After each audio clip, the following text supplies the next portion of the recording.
Después de esta historia, nunca más verás las donaciones voluntarias de la misma forma. Soy Lupita. Durante 20 años guardé recibos con orgullo, convencida de que levantaba la casa de Jehová con mis manos, hasta que, en una oficina, de luz fría y olor a papel viejo, un sello me mostró a nombre de quien estaba realmente el salón que construimos llorando y cantando. Si estás viéndome desde México, Colombia, Chile, Perú, Argentina o cualquier rincón de nuestra América Latina, regálame un like ahora mismo y quédate hasta el final, porque voy a darte 5 pasos concretos para proteger tu dinero, tu paz y tu dignidad si estás en algo parecido. ¿Desde qué ciudad y país me estás viendo?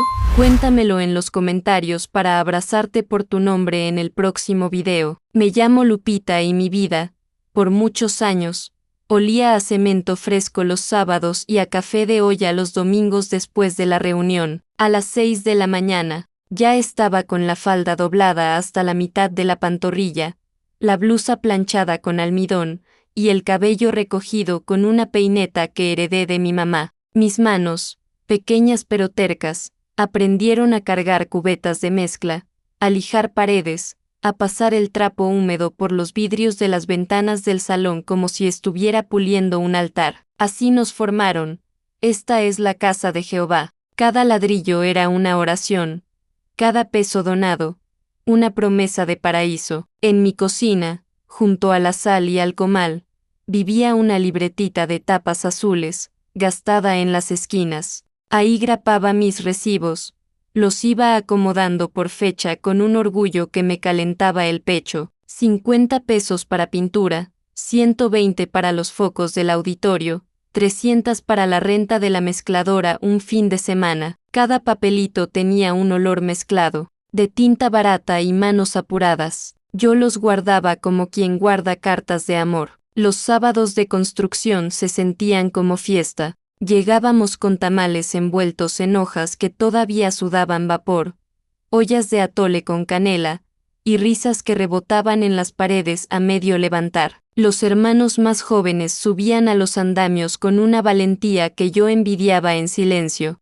Las hermanas íbamos y veníamos con trapos, rodillos, brochas, y los niños jugaban a dejar sus huellitas de pintura en cartones que luego guardábamos de recuerdo. Al lado de la salida, junto al tablón de anuncios, había una latita azul con una calcomanía de donación voluntaria. Nadie tocaba el tema con palabras, solo pasábamos y dejábamos caer lo que podíamos. Yo amaba ese sonido metálico, seco, de una moneda tocando otra, como campanitas. Me decía, Jehová escucha esto. Cuando no traía efectivo, iba al tesorero y le decía en voz bajita, hermano, ¿puedo dejar transferido el domingo? Él sonreía con dientes apretados, sacaba un recibo con números que parecían bailar, y me lo entregaba con una bendición cortita. Tengo fotos que ahora miro con una mezcla de ternura y pena. En una salgo con los dedos llenos de pintura color hueso,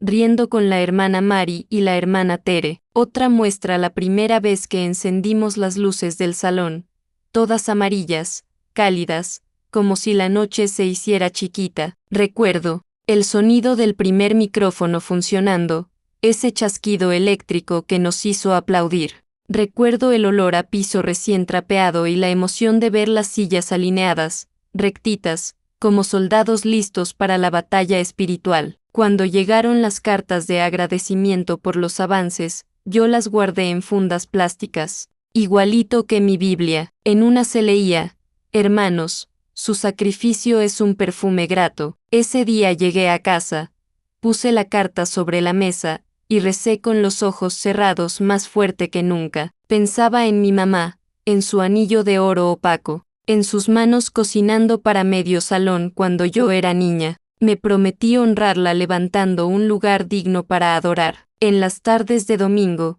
después del estudio, el coordinador se acercaba y, con esa voz de pastor que se aprende con práctica, decía, aquí nadie obliga, Jehová mira el corazón. Y mientras lo decía, deslizaba el sobre crema hacia mí. Yo asentía con la cabeza, metía el sobre en el bolso y, al llegar a casa, me sentaba con mi libretita azul a hacer cuentas, cortaba cupones de ofertas, pegaba papelitos con cintas que ya no pegaban y ajustaba los números. Si había que escoger entre queso o pintura, escogíamos pintura, entre cine o ladrillos, ladrillos, entre una blusa nueva o las bisagras de la puerta principal, las bisagras. A veces, al final del día, mis uñas olían a cloro, mis hombros ardían y mis rodillas pedían tregua, pero me dormía con una sonrisa, convencida de que esas pequeñas renuncias eran semillas de vida eterna. Me gustaba imaginar que,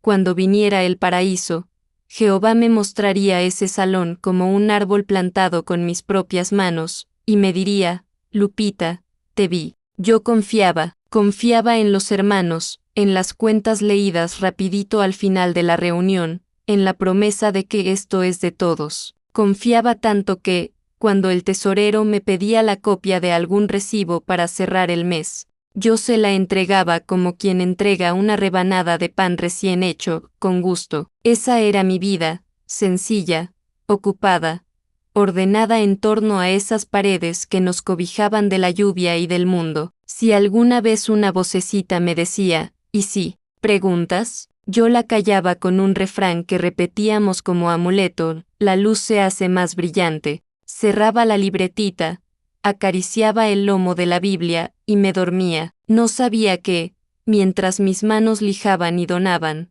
otras manos, en otra mesa, con otra tinta, escribían un nombre que no era el nuestro sobre esas mismas paredes, pero lo entendería meses después. Las cuentas se leían los últimos 5 minutos de la reunión de servicio, siempre a las carreras, siempre con prisas para que la hermana que cuidaba niños llegara a casa. El hermano Raúl, nuestro tesorero, tenía una hoja de papel bond doblada, en 4 partes. La abría como quien abre un mapa secreto y comenzaba a leer números que bailaban en mi cabeza. Entrada del mes, 8,500 pesos. Gastos de materiales, 7,200. Servicios, 900. Balance, 400. Yo escuchaba desde la tercera fila, con mi libretita azul sobre las piernas. Cuando llegaba a casa, me sentaba en la mesa de la cocina, bajo la luz amarilla de la lámpara, y trataba de hacer que mis números coincidieran con los suyos. Sacaba la calculadora vieja de teclas duras y sumaba mis recibos del mes. 50 más 120 más 300 más 180.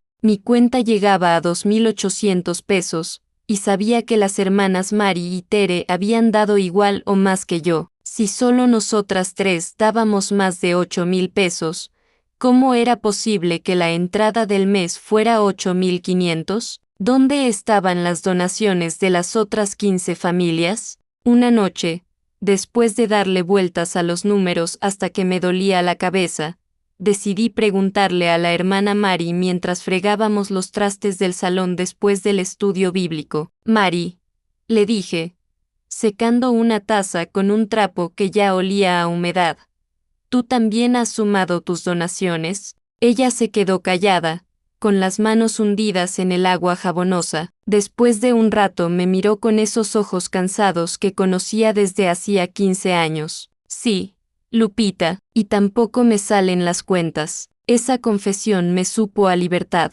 y a miedo al mismo tiempo. No estaba loca, no era la única que veía números fantasma. Las siguientes semanas empecé a notar otras cosas que antes pasaban desapercibidas. El hermano Raúl siempre leía su hoja muy rápido, como quien reza, el rosario de memoria. Nunca mostraba facturas, nunca mencionaba proveedores específicos, nunca decía compramos 50 sacos de cemento en la ferretería La Paloma. Solo decía materiales como si fuera una palabra mágica que lo explicaba todo. Cuando alguna hermana preguntaba, ¿cuánto falta para terminar? ¿O cuándo vamos a cambiar las ventanas? Las respuestas eran siempre vagas. Pronto, hermana, cuando Jehová provea, falta poquito, pero ese poquito ya llevaba 8 meses siendo poquito. Un sábado de construcción, mientras amasaba mezcla con una pala que pesaba más que mis brazos,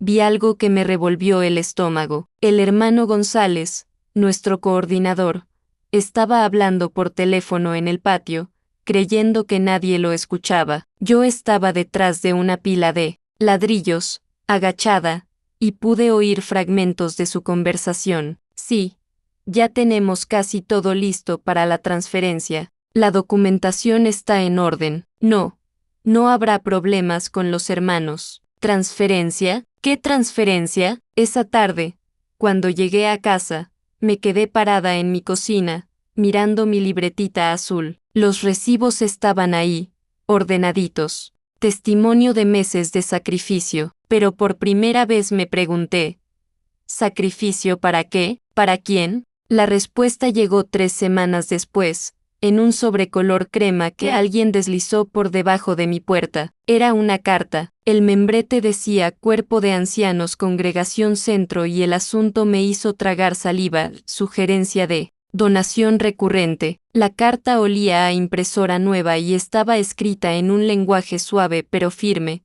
como el tono que usan los doctores para dar malas noticias. Decía que, debido a las crecientes necesidades de la obra del reino, se sugería que cada familia considerara una donación mensual fija acorde a sus posibilidades. Lo que me molestó no fueron las palabras bonitas sobre sacrificios de amor y ofrendas voluntarias. Lo que me molestó fue la tabla al final de la carta, una tabla con rangos de ingresos familiares y sugerencias de donación correspondientes. Sir, tu familia gana entre 8,000 y 12,000 pesos mensuales, 800 menos 1,200 pesos de donación sugerida. Si tu familia gana entre 12,000 y 18,000 pesos mensuales, 1,200 menos 1,800 pesos de donación sugerida. Mi marido José ganaba 11,500 pesos como chofer de autobús. Según la tabla, deberíamos dar 1,100 pesos mensuales, más de la 10ª parte de nuestros ingresos, cada mes, sin fallar. Esa noche, José y yo nos sentamos en la mesa de la cocina con todas nuestras cuentas extendidas como cartas de baraja. El recibo de la luz, 450 pesos. El gas, 280. La despensa, 2,800. La renta, 3,200. El transporte de José, 400. Mi medicina para la presión, 320. El teléfono, 150. Cuando sumamos todo, nos quedaban exactamente 1,900 pesos para cualquier emergencia, para un regalo de cumpleaños, para arreglar algo que se rompiera, para vivir. Si dábamos los 1,100 pesos sugeridos, nos quedarían 800 pesos de colchón, menos de 30 pesos por día para todo lo que no estuviera calculado. ¿Y si me enfermo? Le pregunté a José. ¿Y si se descompone el refrigerador? Me preguntó él. ¿Y si sube la gasolina otra vez? Pero la carta terminaba con una frase que conocía de memoria: confía en Jehová con todo tu corazón, y él enderezará tus veredas. José suspiró, tomó mi mano sobre la mesa, y dijo algo que se me clavó en el alma: Lupita, si Jehová nos está pidiendo esto, algo bueno va a pasar. Decidimos dar los 1,100 pesos, cortamos el cable de televisión, cancelamos el internet, compramos tortillas de a kilo en lugar de comprar el pan de dulce de los domingos. José empezó a llevarse tortas de frijoles en lugar de comprar comida. En la calle, yo aprendí a estirar el jabón hasta que se volvía una película transparente en mis manos. Los primeros meses fueron duros, pero había una satisfacción extraña en la dureza. Me levantaba cada mañana con la certeza de que estábamos haciendo algo heroico, algo que Dios veía y aprobaba. Cuando pasaba frente al salón y veía los avances en la construcción,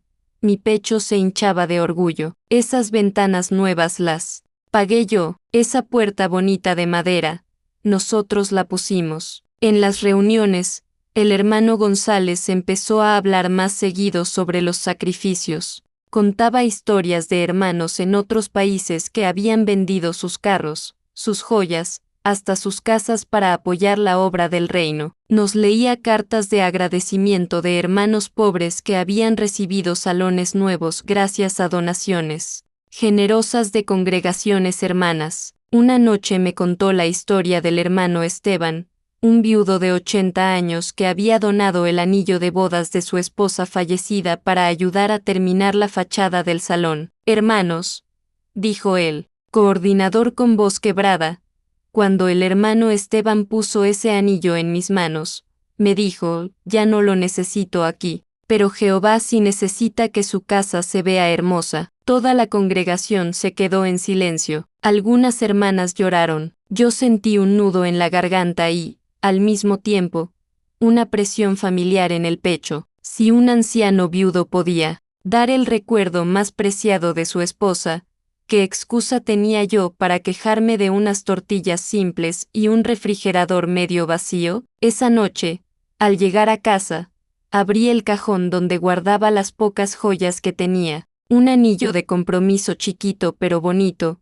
unos aretes de oro que me había regalado mi mamá, una cadena delgada con una virgencita que me acompañaba desde los 15 años. Los toqué con la punta de los dedos, sintiendo su peso, su historia. ¿También me estaría pidiendo Jehová que los soltara? La respuesta llegó 3 días después, cuando José llegó a casa con una cara que no le había visto nunca. Se sentó en la mesa de la cocina sin quitarse la camisa del uniforme, con los hombros caídos como si cargara costales invisibles. Lupita, me dijo, el hermano González me pidió que te acompañe al registro público el viernes. ¿Para qué? Para ver unos papeles del salón. Dice que necesita un testigo porque va a firmar algo importante. Mi corazón empezó a latir más rápido, pero no sabía por qué. ¿Qué va a firmar? José se encogió de hombros. No me dijo, solo, me pidió que fuera contigo porque eres la hermana que más ha dado y mereces ver cómo están las cosas. Me sentí halagada y nerviosa al mismo tiempo. ¿Por qué yo? ¿Por qué necesitaban un testigo? ¿Y por qué tenía que ser en el registro público y no en el salón? Esa noche no pude dormir. Me quedé despierta mirando el techo, tratando de imaginar qué papel era tan importante que necesitaba la presencia de la hermana que más había dado. No sabía que ese papel iba a helarme la sangre y cambiar todo lo que creía saber sobre mi dinero, mi fe y mi vida. El viernes llegó, demasiado rápido, y con él, la verdad que nadie me había preparado para escuchar. El viernes amaneció gris, con esas nubes bajas que hacen que todo se sienta pesado antes de que empiece a llover. José y yo llegamos al registro público a las 9:30 de la mañana, puntualitos como nos habían enseñado a hacer para todo lo de la congregación. El hermano González ya estaba ahí, parado junto a la entrada, con un portafolio negro bajo el brazo y esa sonrisa que usaba cuando hablaba desde el podium. Hermanos, nos dijo, estrechándole la mano a José y dándome un abrazo que olía a loción y nervios. Gracias por acompañarme. Esto es histórico para nuestra congregación. Adentro, el registro público olía a papel viejo, a tinta seca, y a esa humedad que se pega en las paredes de los edificios de gobierno. Las ventanas eran altas pero sucias, dejando pasar una luz amarillenta que hacía que todo se viera más viejo, más serio. Había filas de sillas plásticas azules, y en los escritorios, empleados que movían papeles con la velocidad de quien ha hecho lo mismo 1000 veces. Nos sentamos en las sillas mientras el hermano González hacía cola para hablar con una señora de lentes que tenía el cabello recogido tan apretado que parecía dolerle. Desde donde estaba, podía ver que él sacaba papeles de su portafolio y se los mostraba. La señora revisaba, sellaba, anotaba cosas en un cuaderno grande. José me tomó de la mano. ¿Estás nerviosa? Un poquito, le dije, aunque en realidad tenía un nudo en el estómago que no sabía explicar. Después de 20 minutos, el hermano González regresó a nosotros con una sonrisa más grande. Listo, dijo. Solo necesito que me acompañen a la ventanilla 3 para que vean el documento final. Caminamos hacia una ventanilla donde un joven con camisa blanca desarrugada nos atendió con esa amabilidad mecánica de los empleados públicos. ¿En qué ¿Les puedo ayudar? El hermano González le entregó un papel. Queremos ver la escritura actualizada de este inmueble, por favor. El joven tomó el papel, lo revisó, y empezó a teclear en una computadora vieja que hacía ruido de máquina de escribir.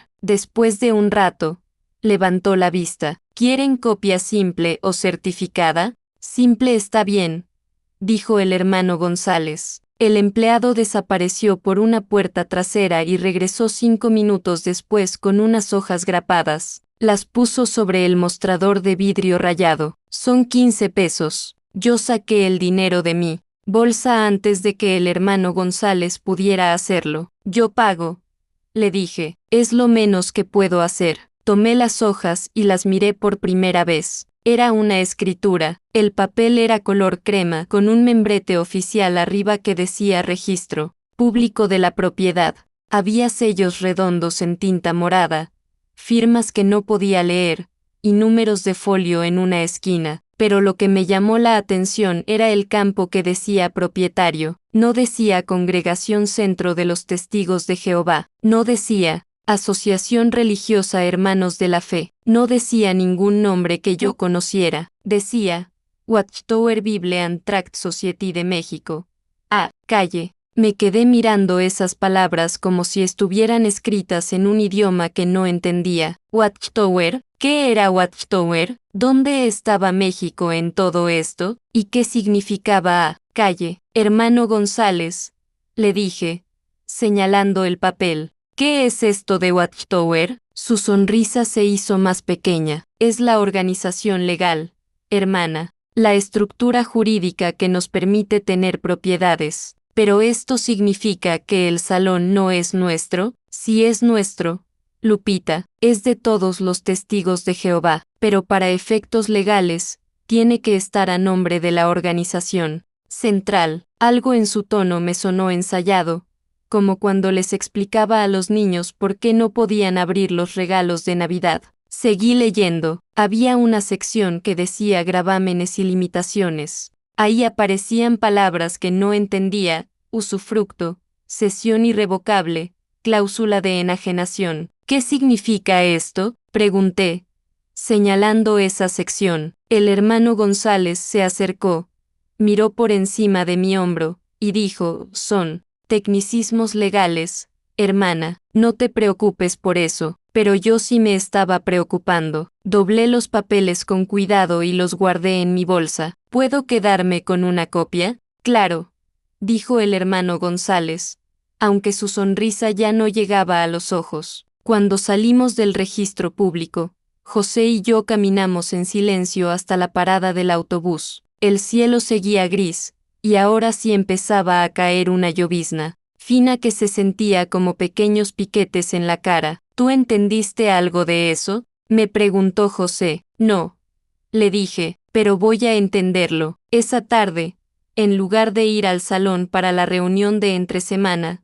me quedé en casa. Saqué la copia de la escritura y la puse sobre la mesa de la cocina, bajo la luz buena. También saqué mi libretita azul con todos mis recibos de donaciones. Página por página, recibo por recibo, empecé a sumar todo lo que habíamos dado en los últimos 2 años. No solo las donaciones mensuales sugeridas, sino también las contribuciones especiales para pintura, para las ventanas, para el sonido, para la inauguración. Cuando terminé de sumar, el número me quitó el aire: 31.800 pesos. 31.800 pesos. Casi 3 salarios completos de José, casi un año de nuestra renta, y según este papel, nada de eso era nuestro, ni mío, ni de José, ni de la hermana Mari, ni del hermano Esteban que había donado el anillo de su esposa fallecida. Todo era de una organización en México de la que yo nunca había escuchado hablar hasta ese día. Me quedé ahí sentada,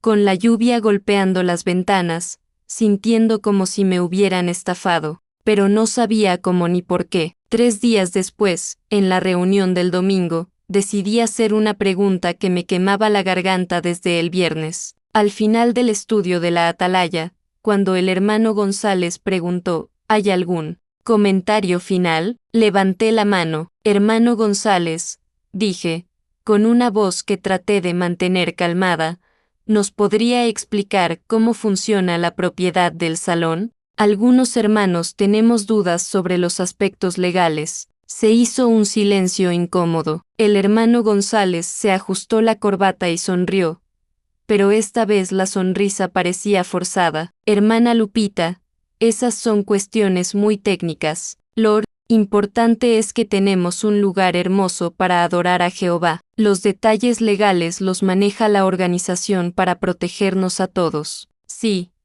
Pero, ¿podríamos ver algún reporte de cómo se usan nuestras donaciones? ¿Cuánto va para construcción? ¿Cuánto para mantenimiento? ¿Cuánto? Hermana, me interrumpió, y su tono cambió completamente. Ya no era el tono paternal de siempre, era el tono que usaba cuando alguien llegaba tarde a las reuniones o cuando los jóvenes hacían preguntas incómodas. La organización de Jehová maneja todos los recursos con sabiduría perfecta. No es apropiado que cuestionemos los métodos que Dios usa para dirigir su pueblo. Sentí como si me hubieran dado una cachetada. Alrededor mío, los hermanos se movían incómodos en sus sillas. Algunos evitaban mirarme. Esa noche, cuando llegué a casa, José me estaba esperando con una expresión que no le conocía. Lupita, me dijo, el hermano González me habló después de la reunión. ¿Qué te dijo? Me dijo que está preocupado por tu actitud,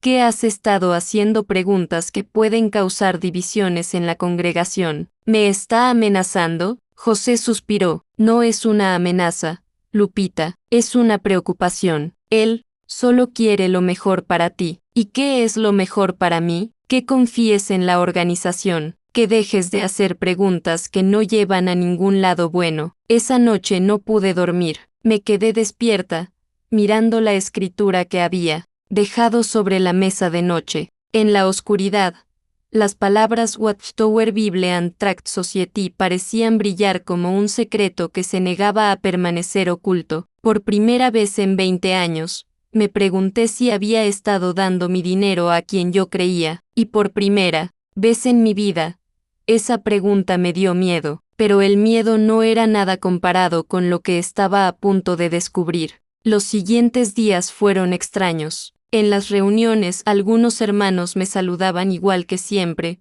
pero otros parecían evitarme. Cuando llegaba, las conversaciones se cortaban como tijera. Cuando me acercaba a un grupo, de repente todos recordaban que tenían algo urgente que hacer. La hermana Mari, mi amiga de 15 años, me encontró un jueves después de la reunión de vida y ministerio. Lupita, me dijo en voz bajita, mientras fingía que revisaba su bolsa, ¿podemos hablar afuera? Salimos al estacionamiento del salón. Era una noche fresca, con olor a lluvia próxima y luces amarillas que hacían sombras largas en el pavimento. Hermana, me dijo, mirando hacia los lados como si alguien pudiera escucharnos, me dijeron que andas preguntando cosas sobre el dinero. Solo quiero entender cómo funciona.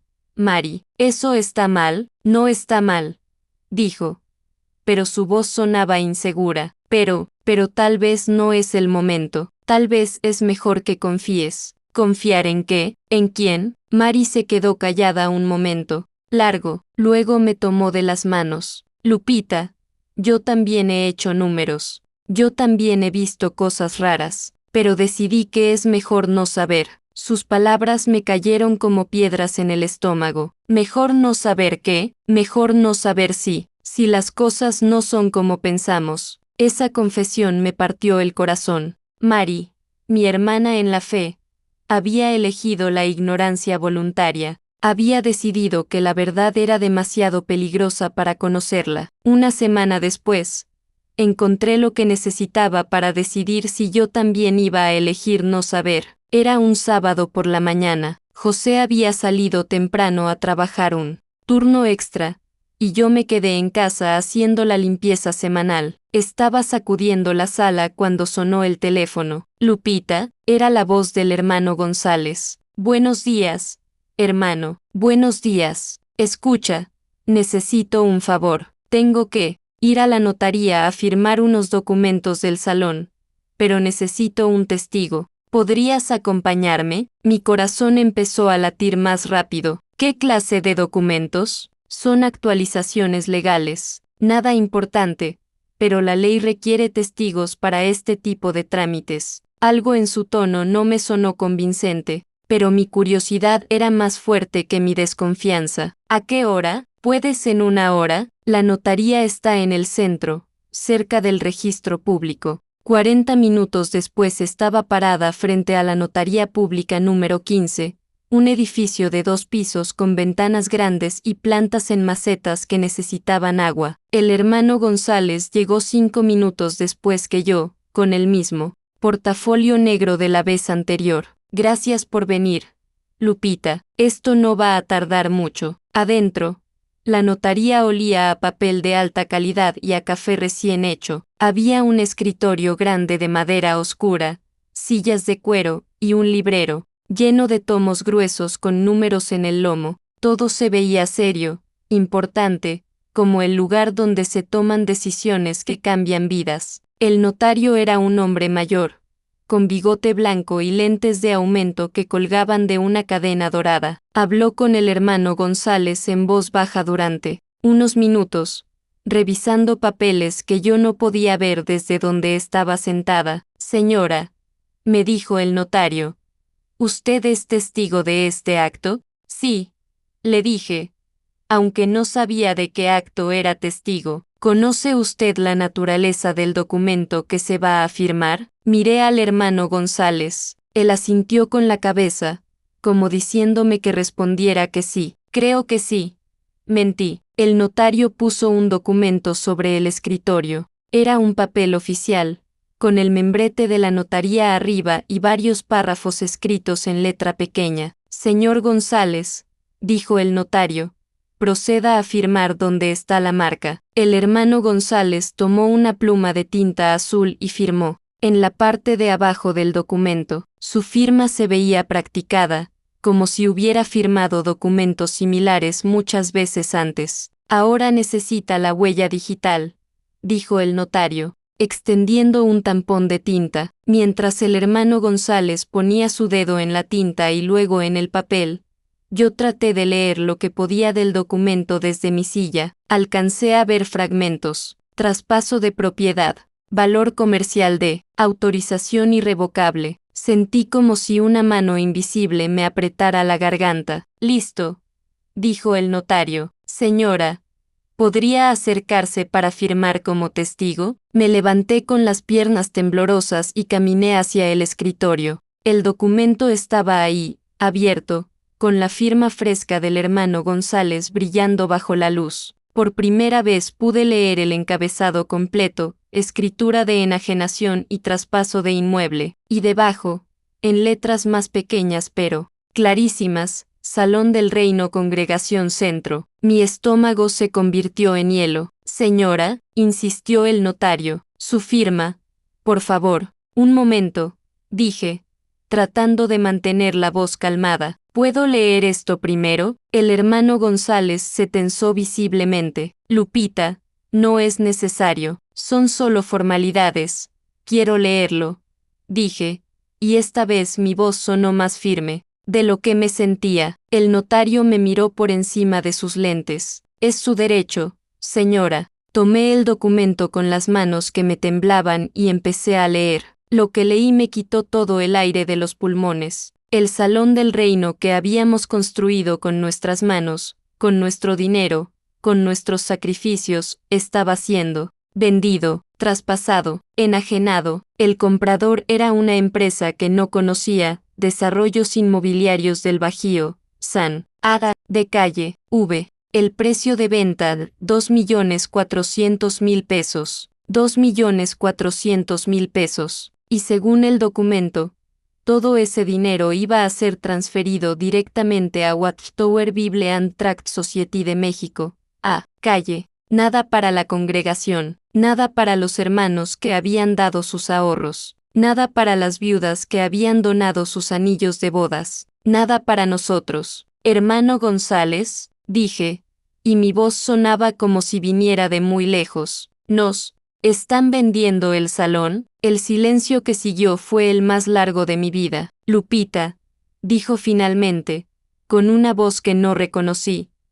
Esto es parte de un plan más grande. La organización está consolidando propiedades para usar los recursos de manera más eficiente. ¿Pero por qué no nos dijeron? Porque sabíamos que algunos hermanos no lo entenderían al principio. ¿Y a dónde vamos a ir? Nos van a fusionar con la Congregación Norte. Vamos a compartir su salón. Miré otra vez el documento. La fecha de entrega del inmueble era en 3 semanas. 3 semanas y ya no tendríamos el lugar que habíamos construido ladrillo por ladrillo. Y los hermanos lo saben, se les va a comunicar en el momento apropiado. ¿Cuándo es el momento apropiado? Lupita, el hermano González se acercó a mí, y por primera vez en todos los años que lo conocía, sexta miedo en sus ojos. Necesito que confíes en la organización. Necesito que firmes como testigo y que no le digas nada a nadie hasta que sea el momento indicado.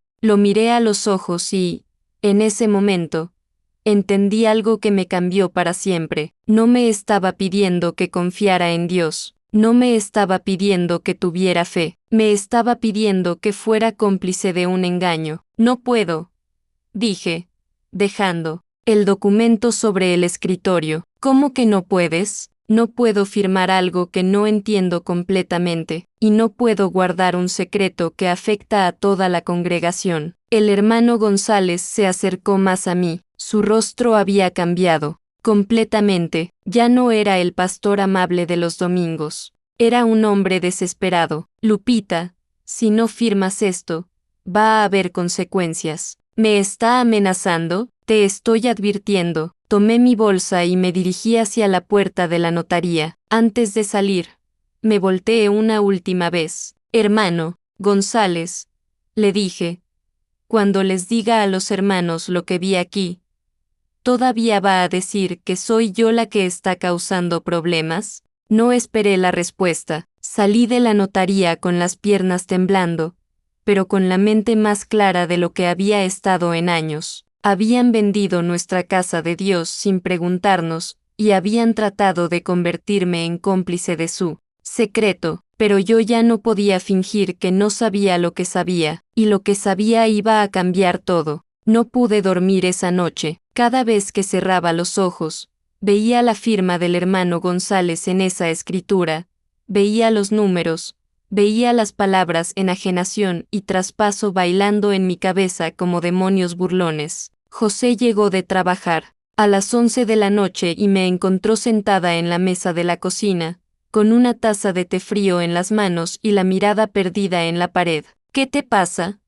Lupita? Pareces enferma. Le conté todo. Le conté sobre la notaría, sobre el documento, sobre los 2.400.000 pesos que nadie nos había dicho que existían. José me escuchó en silencio, con los ojos cada vez más abiertos. Cuando terminé, se quedó callado un momento largo. ¿Estás segura de lo que viste, José?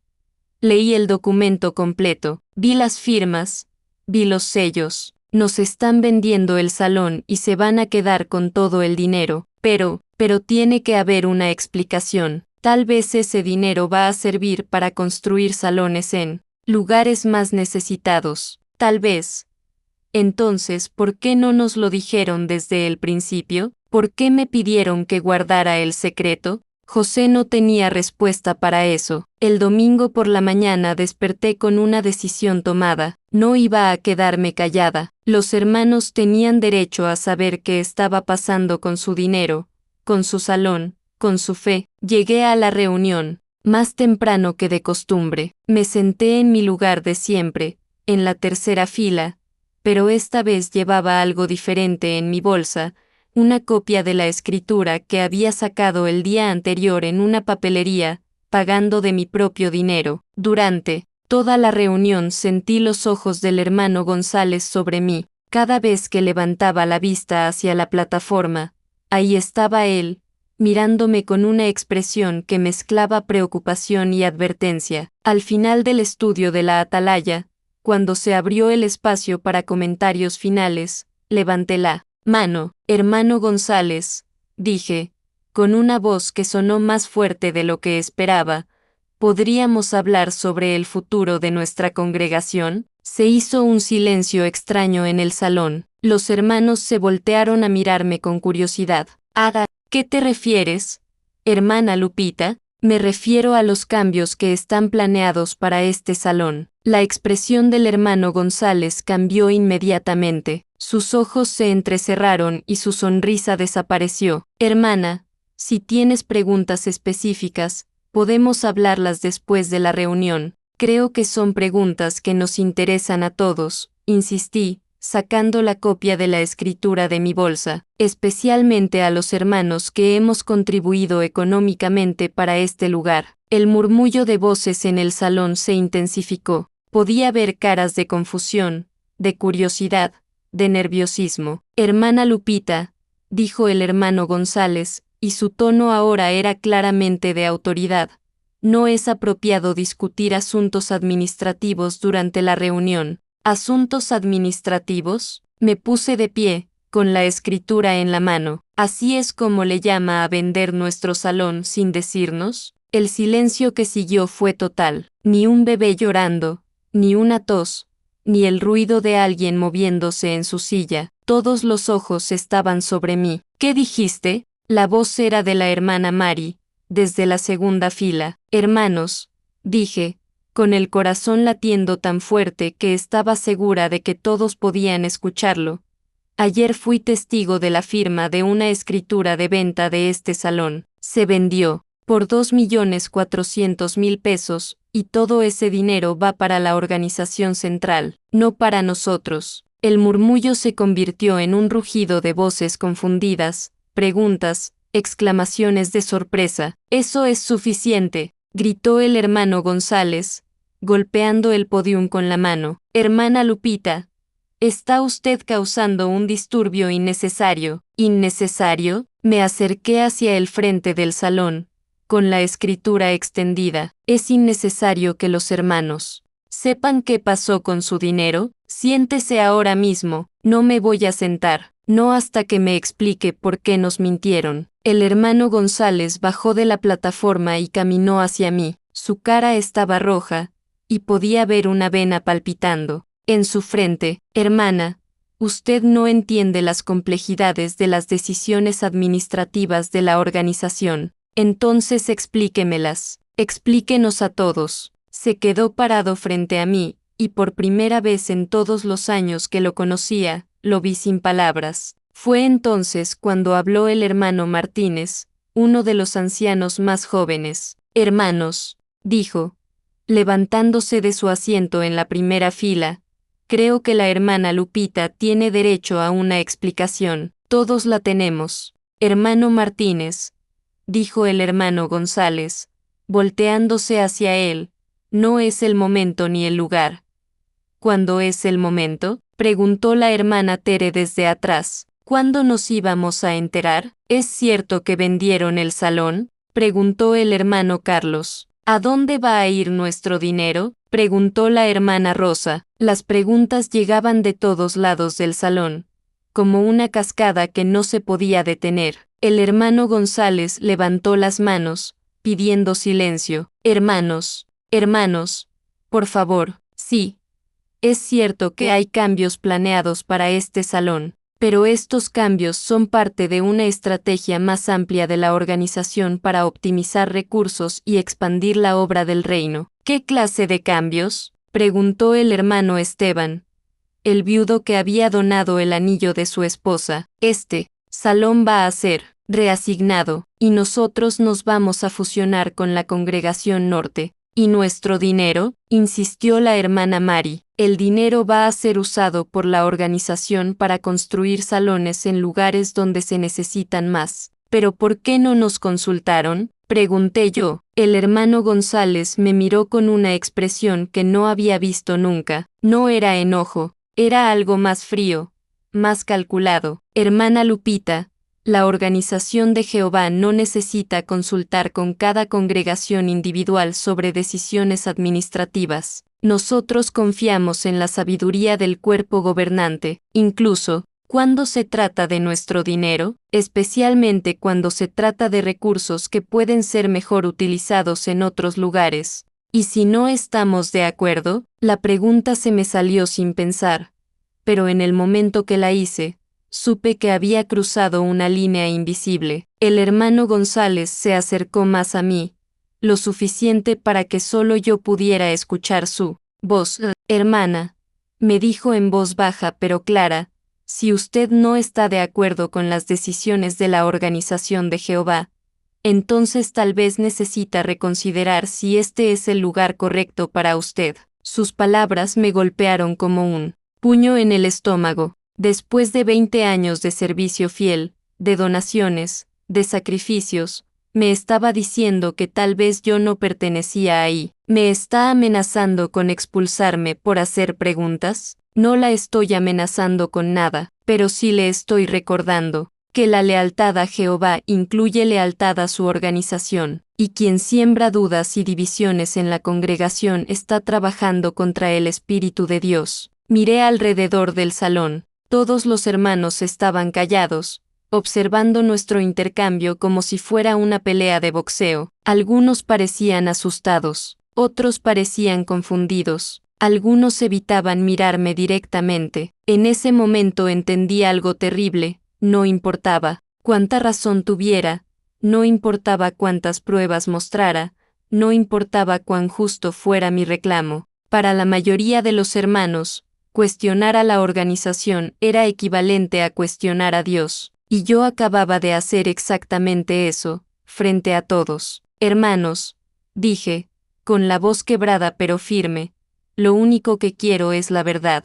Creo que merecemos saber qué pasa con nuestro dinero y nuestro salón. La verdad, dijo el hermano González, subiendo de nuevo a la plataforma, es que Jehová dirige a su pueblo a través de su organización. ¿Y quién no puede aceptar eso? Está eligiendo un camino peligroso. Esa tarde, cuando llegué a casa, José me estaba esperando con una expresión que no había visto nunca. Lupita, me dijo. El hermano González me llamó. ¿Qué te dijo? Me dijo que está muy preocupado por ti, que cree que estás siendo influenciada por espíritus rebeldes. ¿Y tú qué le dijiste? José se quedó callado un momento largo. Le dije que iba a hablar contigo. Esa noche, por primera vez en 20 años de matrimonio, José y yo nos fuimos a dormir sin decir nuestras oraciones juntos. Y por primera vez en mi vida, no sabía si quería orar a un Dios que permitía que su pueblo fuera engañado por sus propios líderes. Pero mi guerra apenas había comenzado. Los siguientes días fueron como caminar sobre hielo delgado. En las reuniones, algunos hermanos me evitaban completamente, otros se acercaban a susurrarme preguntas que no se atrevían a hacer en voz alta. ¿Es verdad lo del dinero? ¿Cuánto tiempo sabían los ancianos? ¿Qué va a pasar con nosotros? Pero la mayoría actuaba como si nada hubiera pasado, como si el domingo anterior yo no hubiera mostrado evidencia de que nos habían vendido sin consultarnos, como si todo fuera normal. Eso me dolía más que la hostilidad abierta. El jueves por la noche, después de la reunión de vida y ministerio, el hermano González se me acercó. Lupita, me dijo, con esa sonrisa que ya no me parecía amable. ¿Podríamos hablar un momento en privado? Me llevó a la biblioteca Segunda Escuela, esa habitación pequeña donde se hacían las reuniones de ancianos y donde yo había dado tantas partes estudiantiles a lo largo de los años. Pero esta vez se sentía diferente, se sentía como una sala de interrogatorio. Siéntate, por favor, me dijo, señalando una silla. Yo me quedé parada. Hermana, estoy preocupado por ti. ¿Por qué? Por tu actitud hacia la organización, por las preguntas que estás haciendo, por la manera en que estás influyendo a otros hermanos. ¿Influir cómo? Diciéndoles la verdad, sembrando dudas. Lupita, sembrando desconfianza hacia los hermanos que Jehová ha puesto para dirigirnos. Los hermanos que nos vendieron sin decirnos. Su sonrisa desapareció completamente. Esa actitud es exactamente el problema. Tú no confías en que la organización sepa lo que está haciendo. Confío en Dios. pero no confío en mentiras. ¿Quién te ha mentido? Ustedes. Durante meses supieron que iban a vender el salón y no nos dijeron nada. Nos pidieron donaciones para mejoras que sabían que no íbamos a disfrutar. Me pidieron que guardara silencio sobre algo que afecta a toda la congregación. El hermano González se sentó en el escritorio, frente a mí, y juntó las manos como cuando oraba. Lupita, ¿tú crees que el cuerpo gobernante es el canal que Dios usa para dirigir a su pueblo? La pregunta me sonó familiar. Era la misma pregunta que le hacían a la gente en los comités judiciales. Creo que Dios puede usar a cualquier persona para hacer su voluntad,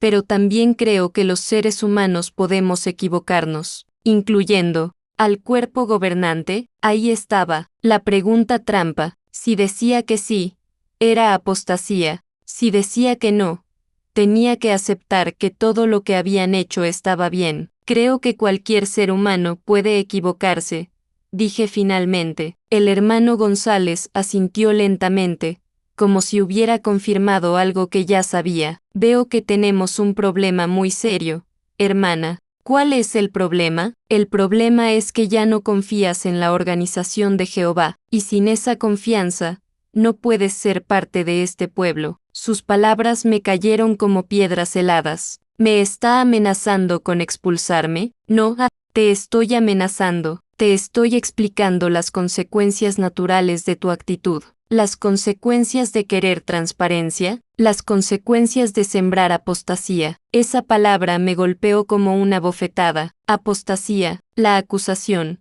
más terrible que podía hacerse contra un testigo de Jehová, la que significaba perder todo: familia, amigos, comunidad, esperanza de salvación. No soy apóstata, dije, con la voz temblorosa. Entonces demostrémoslo. Vamos a formar un comité judicial para aclarar tu posición espiritual. ¿Un comité judicial? Sí, para el sábado por la noche, después de la reunión pública. Salí de esa habitación con las piernas temblando. Un comité judicial, las palabras que todo testigo de Jehová temía escuchar. Un juicio religioso que podía resultar en expulsión, ostracismo total, muerte social. Esa noche no pude comer. José llegó del trabajo y me encontró sentada en la sala, mirando la pared. ¿Qué pasó?, me preguntó. Le conté sobre la conversación con el hermano González, sobre el comité judicial, sobre la acusación de apostasía. José se quedó callado por un momento muy largo. Lupita,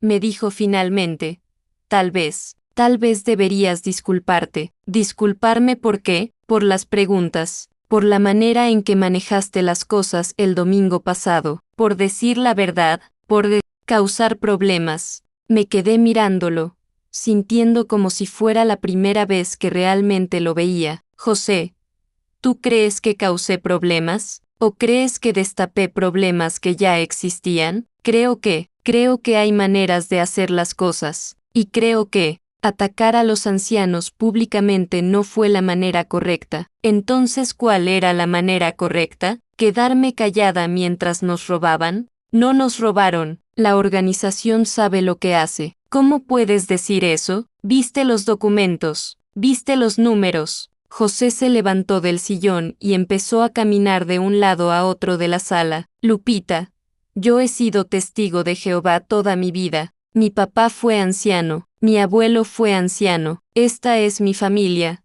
mi identidad, mi esperanza de vida eterna. No puedo cuestionar todo eso. No te estoy pidiendo que cuestiones a Dios. Te estoy pidiendo que cuestiones a hombres que nos mintieron. Pero esos hombres representan a Dios. Incluso cuando mienten, no mintieron. Tomaron decisiones administrativas que nosotros no entendemos. Ahí estaba. La diferencia entre nosotros se había vuelto un abismo. José había elegido la lealtad ciega sobre la verdad incómoda, y yo había elegido lo contrario. El sábado llegó demasiado rápido. Durante todo el día sentí como si estuviera viviendo mis últimas horas como testigo de Jehová. Miré nuestras publicaciones, nuestras fotos de asambleas, nuestros recuerdos de 20 años de vida en la organización. Por la tarde, me arreglé con cuidado, me puse mi vestido azul, el que usaba para ocasiones especiales. Me peiné el cabello,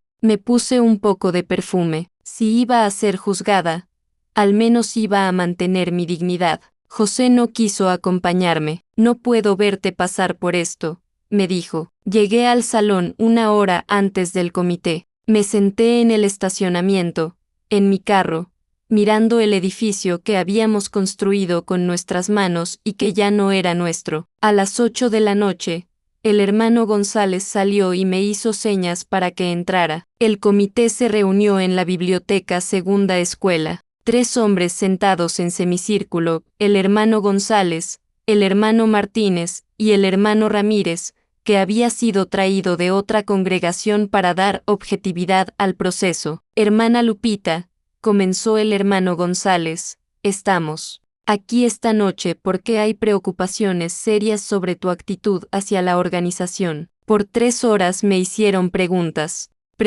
diseñadas para hacerme admitir apostasía, para quebrar mi voluntad, para forzarme a retractarme. ¿Crees que el cuerpo gobernante es el canal exclusivo de Dios? ¿Aceptas que cuestionar las decisiones de la organización es lo mismo que cuestionar a Jehová? ¿Estás dispuesta a disculparte públicamente por sembrar dudas entre los hermanos? A cada pregunta, yo respondía con honestidad, no. Ya no creía que fueran el canal exclusivo, no. No aceptaba que cuestionar políticas humanas fuera lo mismo que cuestionar a Dios. No.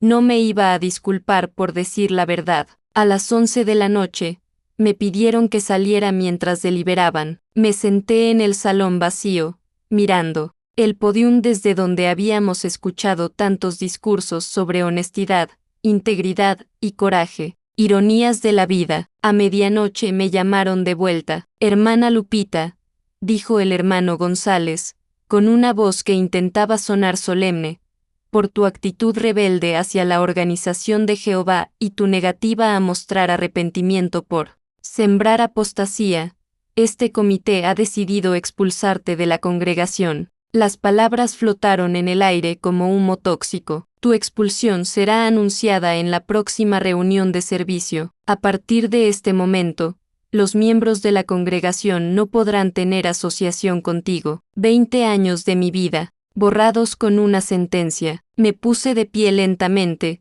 tomé mi bolsa y caminé hacia la puerta. Antes de salir, me volteé una última vez. Hermanos, dije, con la voz quebrada pero firme, espero que algún día puedan ver que elegir la transparencia sobre el secreto no es apostasía, es cristianismo verdadero. Salí del salón del reino por última vez como miembro de la congregación, subí a mi carro, cerré la puerta, y finalmente me permití llorar. Lloré por la vida que había perdido, lloré por el matrimonio que sabía que no sobreviviría a esto, lloré por los 20 años que había dado a una organización que al final me había traicionado, pero también lloré de alivio. Por primera vez en décadas, podía respirar libremente. Por primera vez en mi vida, había elegido mi conciencia sobre la conformidad. Había perdido todo, pero había encontrado algo que no sabía que había perdido, mi alma, y eso valía más que cualquier salón del reino. Los primeros meses después de mi expulsión fueron los más oscuros de mi vida,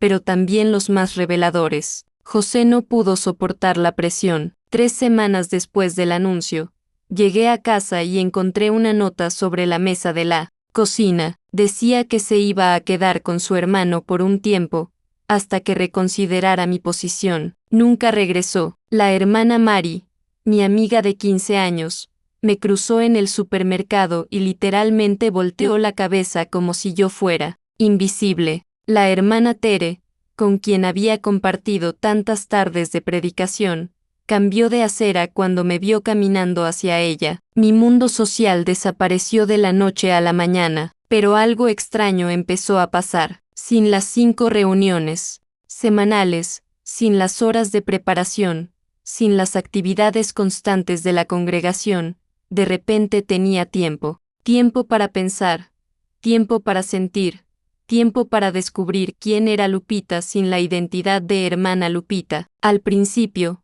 El silencio me aterrorizaba. Llevaba tantos años con cada momento programado que la libertad se sentía como caer al vacío. ¿Qué haces con un martes por la noche cuando no tienes reunión? ¿Qué haces con un sábado por la mañana cuando no tienes predicación? Empecé despacio. Me inscribí en una clase de costura en el centro comunitario. La primera vez que entré al salón, me quedé parada en la puerta como una niña perdida. Había mujeres de todas las edades, charlando, riendo, sin uniforme de falda hasta la rodilla y blusa cerrada hasta el cuello. La profesora, doña Carmen, se acercó a mí con una sonrisa genuina. ¿Primera vez? Sí, le dije, con la voz pequeña. No te preocupes, mija, aquí todas empezamos sin saber nada. Esa palabra, mija, pronunciada sin agenda religiosa, sin trasfondo doctrinal,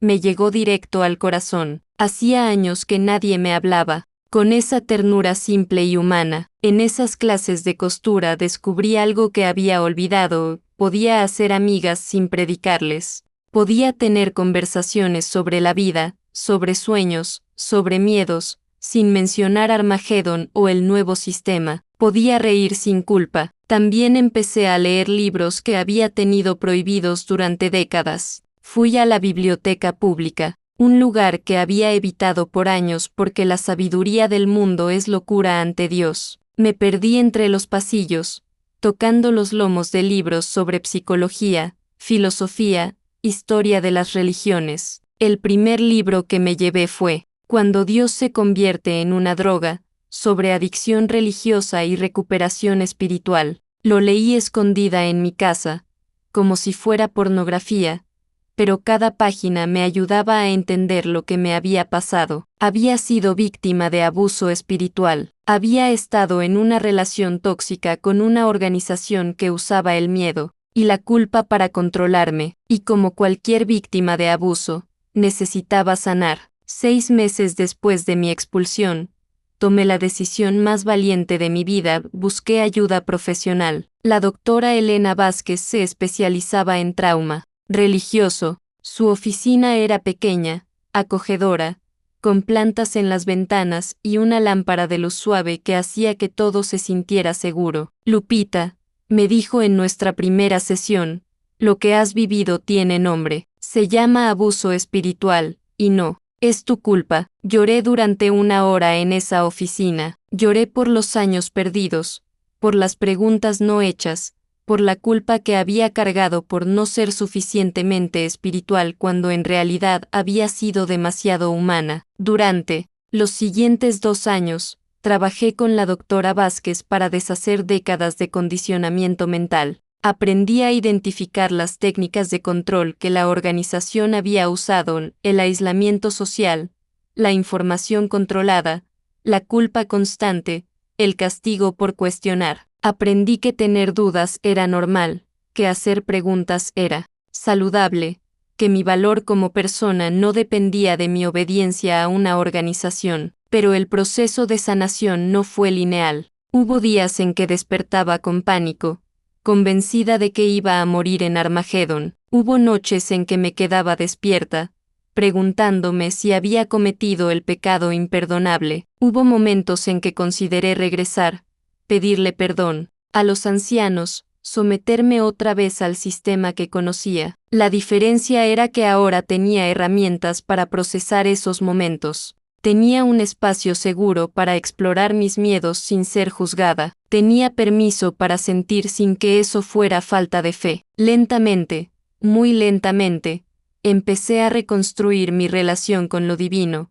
pero en mis propios términos. Descubrí que podía orar sin seguir fórmulas prescritas. Podía meditar en silencio, sin necesidad de palabras. Podía encontrar a Dios en una puesta de sol, en el abrazo de una amiga, en el momento de comprensión profunda mientras leía un libro. Mi espiritualidad se volvió más personal, más auténtica, menos temerosa. 1 año y medio después de mi expulsión, tomé otra decisión que transformó mi dolor en propósito. Decidí contar mi historia. Empecé con un blog simple, escribiendo sobre mi experiencia como ex testigo de Jehová. Escribí sobre las señales de control mental que había ignorado, sobre el proceso de despertar, sobre el camino hacia la recuperación. El blog se volvió viral en comunidades de ex-testigos. Recibí cientos de mensajes de personas que habían pasado por experiencias similares. Muchas me agradecían por poner palabras a sentimientos que no habían sabido expresar.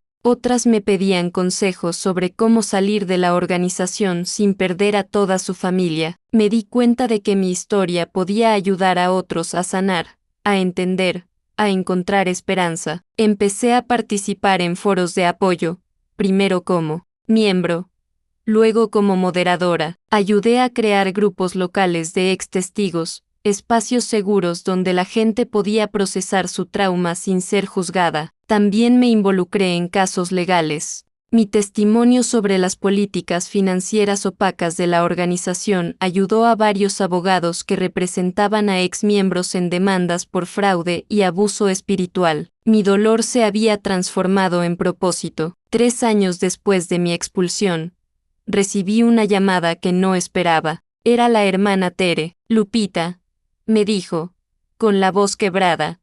¿Podemos hablar? Nos encontramos en un café, lejos del territorio de nuestra antigua congregación. Tere se veía mayor, más cansada, con una tristeza en los ojos que reconocí. Inmediatamente, tenías razón, me dijo, sin preámbulos, sobre el dinero, sobre las mentiras, sobre todo. Me contó que, después de mi expulsión, más hermanos habían empezado a hacer preguntas. La respuesta siempre era la misma: confíen en la organización, pero las dudas seguían creciendo. El salón había sido vendido, como yo había predicho. La congregación se había fusionado con la del norte, pero en condiciones terribles. Reuniones sobrepobladas, horarios incómodos, pérdida de sentido de comunidad. Peor aún, habían descubierto que no era el único salón vendido. Era parte de un patrón masivo de ventas de propiedades, con millones de dólares yendo hacia las oficinas centrales mientras las congregaciones locales luchaban por mantenerse. Algunos hermanos han empezado a irse, me dijo Tere, pero la mayoría tiene demasiado miedo. Prefieren vivir en la mentira que enfrentar la verdad. Le ofrecí mi apoyo, mi experiencia, mi red de recursos para exmiembros. Le dije que la transición era difícil pero posible, que había vida después de la organización. Hoy, 5 años después de mi expulsión, puedo decir honestamente que soy más feliz de lo que jamás fui como testigo de Jehová. Tengo amigas reales que me quieren por quien soy, no por cuántas horas predico al mes. Tengo una espiritualidad que nutre mi alma en lugar de controlar mi vida. Tengo la libertad de pensar, de cuestionar, de crecer. He perdido mucho, es cierto. He perdido a mi esposo, a mis amigos de décadas, a la seguridad de una comunidad predecible. Pero he ganado algo mucho más valioso: mi autenticidad, mi libertad, mi capacidad de vivir según mi propia conciencia. Trabajo ahora en una organización no gubernamental que ayuda a víctimas de abuso religioso. Mi oficina está llena de cartas de agradecimiento de personas que han encontrado su camino hacia la libertad. Mi libretita azul de recibos ha sido reemplazada por carpetas llenas de recursos, contactos, herramientas de sanación. El camino ha sido doloroso, pero ha valido cada lágrima, porque al final, salvar mi alma fue más importante que salvar mi vida social. Y si estás escuchando esto y te sientes identificada con mi historia, quiero que sepas que tú también puedes encontrar tu camino hacia la libertad. No será fácil, pero será real. Y lo real siempre es mejor que lo falso,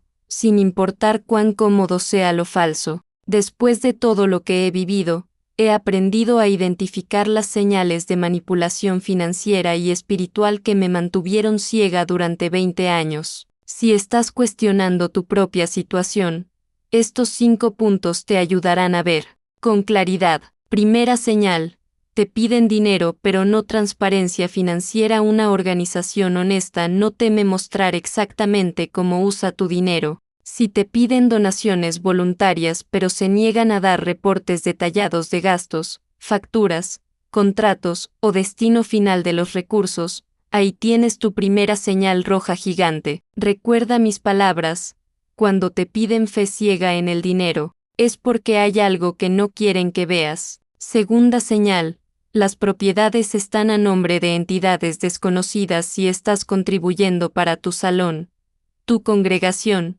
tu comunidad, pero las escrituras están a nombre de organizaciones centrales que tú no elegiste. Eso no es administración sabia, eso es apropiación. La transparencia incluye saber quién es el dueño legal de lo que tú ayudaste a pagar. Tercera señal, te amenazan con pérdida espiritual si preguntas por el dinero. El chantaje más sutil pero más efectivo es mezclar preguntas financieras legítimas con falta de fe o influencia satánica. Si te dicen que cuestionar el uso del dinero es lo mismo que cuestionar a Dios, ahí tienes manipulación religiosa en su forma más pura. Dios no necesita contadores secretos para hacer su obra. Cuarta señal, toman decisiones financieras que te afectan sin consultarte. Si venden tu salón, fusionan tu congregación, cambian destinos de donaciones, o hacen movimientos financieros importantes sin preguntarte a ti que contribuiste, eso no es liderazgo espiritual. Eso es autoritarismo financiero. Los líderes verdaderos rinden cuentas, no toman decisiones unilaterales con dinero ajeno. Quinta señal, tu contribución económica determina tu valor espiritual. Si sientes presión constante para dar más de lo que puedes, si tu estatus en la comunidad depende de cuánto dones, si te hacen sentir culpable por no alcanzar metas de contribución, estás en una relación tóxica financiera disfrazada de espiritualidad. El amor divino no tiene precio de entrada ni cuotas mensuales. ¿Te sientes identificada con alguna de estas señales? Cuéntamelo en los comentarios. No estás loca, las señales están ahí, y tu instinto financiero no te está engañando. Si 3 o más de estas señales están presentes en tu vida religiosa, mi amor, es hora de que cuestiones si estás en una comunidad de fe saludable o en una empresa disfrazada de iglesia. Hermana que me estás escuchando desde cualquier país de nuestra América Latina hermosa, quiero que sepas algo importante. No estás loca por cuestionar cómo usan tu dinero. No estás siendo egoísta por querer transparencia. No eres rebelde por pedir cuentas claras. Tu instinto financiero está funcionando perfectamente. Salir de una organización que controla tu dinero y tu conciencia es como aprender a caminar de nuevo a los 40, 50, 60 años. Es aterrador, doloroso, pero también es el acto más valiente que puedes hacer por tu futuro y el de tu familia. Si decides dar ese paso, no estarás sola. Hay miles de nosotras que hemos caminado este sendero antes que tú. Hay comunidades de apoyo, asesores financieros que entienden abuso religioso, recursos para ayudarte a reconstruir tu vida económica y emocional. Tu historia no termina con la pérdida de dinero. Tu historia verdadera apenas comienza cuando decides que tu dinero, tu tiempo y tu fe te pertenecen a ti. Si este video te tocó el corazón, compártelo con alguien que necesite escuchar estas palabras. Dale like para que YouTube se lo muestre a más personas que están viviendo situaciones similares. Suscríbete al canal porque la próxima semana voy a contarte la historia de Carmen, quien casi muere por rechazar una transfusión que los ancianos le prohibieron aceptar. Y dime en los comentarios desde qué ciudad y país me estás viendo. Quiero abrazarte por tu nombre y contarte en el próximo video cuántas somos ya en esta familia de valientes. También cuéntame, ¿cuál de estas 5 señales reconociste en tu propia experiencia? Tu testimonio puede ser la validación que otra hermana necesita para encontrar su camino hacia la libertad financiera y espiritual. Si quieres recursos adicionales, únete a nuestro grupo de WhatsApp Libertad Financiera Espiritual donde compartimos herramientas, contactos de profesionales que entienden trauma religioso y sobre todo, mucho amor entre mujeres que decidimos que nuestra dignidad vale más que cualquier organización. El link está en la descripción del video. Recuerda siempre, Dios te ama tal como eres, no como te obligaron a ser, y tu dinero es tan sagrado como tu alma. Cuida a ambos con la misma dedicación. Hasta la próxima semana, mi amor. Sigue brillando con tu luz verdadera, y que nunca más nadie apague tu derecho a preguntar.